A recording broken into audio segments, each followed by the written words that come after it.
Olá galera, bem-vindos a mais um vídeo aqui no meu canal. Eu sou o professor Alan e estarei apresentando para vocês mais um vídeo referente à disciplina Matemática Aplicada. E o tema do vídeo é função quadrática. Nesse vídeo aqui nós vamos apresentar a escrita formal de uma função quadrática. Ela está posta nessa definição aqui. Ó. Vamos a ela. Uma função f de r em r é dita quadrática ou polinomial do segundo grau quando pode ser escrita nesta forma aqui, f de x igual a x ao quadrado mais bx mais c com a diferente de zero, ou seja, a escrita de f é um polinômio de grau 2. Claro que o a aqui tem que necessariamente ser diferente de zero, porque se eu zerar aqui eu fico com um polinômio de grau 1 ou até mesmo grau 0 se só tiver o c, se o b também for zero. Então nesse sentido, esse a aqui obrigatoriamente é diferente de zero, tá certo? Então, por exemplo, as seguintes funções são quadráticas. Olha, quando eu tenho uma expressão dessa, a primeira coisa que eu olho é um polinômio de grau 2, tá certo? Então, sendo um polinômio de grau 2, eu tenho que saber identificar os coeficientes A, B e C. Por quê? Porque esses coeficientes serão depois utilizados em algumas formas para a gente calcular algumas informações sobre essa função, esboçar o gráfico, né? E resolver alguns fenômenos também modelados por elas, né? Perguntas dentro desses fenômenos. Então aqui, ó, nesse caso aqui, ó, o meu A é o coeficiente que acompanha o x ao quadrado. Como não apareceu ninguém aqui, é porque tem um 1, né? Lembrando que sempre quando eu tenho uma variável x aqui, ela está tanto multiplicada por 1, como elevada a 1 dividido por 1. Então esses 1's nunca aparecem. Então nesse caso aqui o A é 1. O B, por sua vez, é o cara que está multiplicando a variável de grau 1. Então é o menos 5. E o C é o termo que não está multiplicando ninguém, é o 6. Certo? Caso de baixo é a mesma coisa. Temos aqui também um polinômio de grau 2, embora ele esteja incompleto, né? Mas o grau 2 está aqui, ó, multiplicado por quem? Menos 2, que é diferente de zero. Então a gente extrai esse coeficiente. Ó. Então nesse caso o A é menos 2. O B não tem termo em x, a gente diz que o B é 0 e o C vale 18.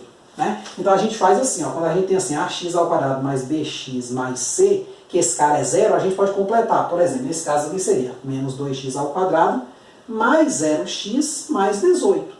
Então a gente pode olhar dessa forma. Claro que a gente não faz isso porque não tem sentido escrever esse cara. É uma computação desnecessária. Certo? E neste último caso, gente, é familiar? Olha, esse aqui foi a função que nos forneceu um modelo lá no primeiro exemplo. E eu afirmei lá que era uma função quadrática, mesmo sem nós sabermos o que era uma função quadrática. Agora que eu estou me redimindo, né, daquela falha, digamos assim, planejada, né, que é você apresentar uma coisa, né, afirmando que é a coisa sem necessariamente dar uma forma para ela.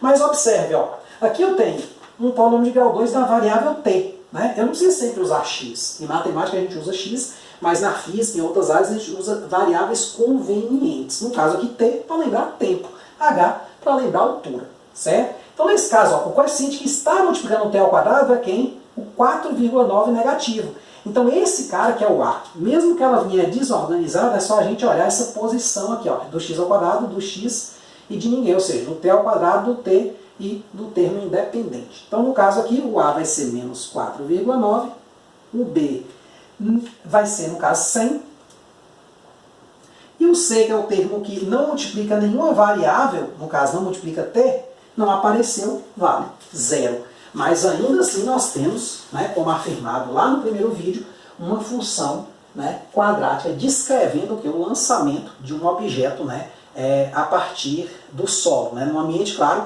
controlado, né, sem resistência do ar, né, sem nenhuma matéria para prejudicar esse movimento. Beleza? Então tá aqui a introdução, né, dessa função. Aí nos próximos vídeos a gente vai falar sobre o gráfico dessa função. Provavelmente a gente vai falar em 1 ou 2 vídeos, porque são muitos pontos interessantes que nós temos associado ao gráfico dessa função. E também significados, por exemplo, o A aqui, quando a gente olhar para ele, a gente vai saber mais ou menos o formato, né, para onde a parábola vai estar voltada, se ela vai ser para cima, se vai ser para baixo. Né? A parábola, na verdade, é o nome do gráfico, né, da função quadrática. A gente vai ver isso também, certo, nos próximos vídeos, beleza? Então, é isso aí. Espero que vocês tenham entendido, tenham gostado. Qualquer dúvida, gente, só colocar nos comentários. Muito obrigado. Até a próxima.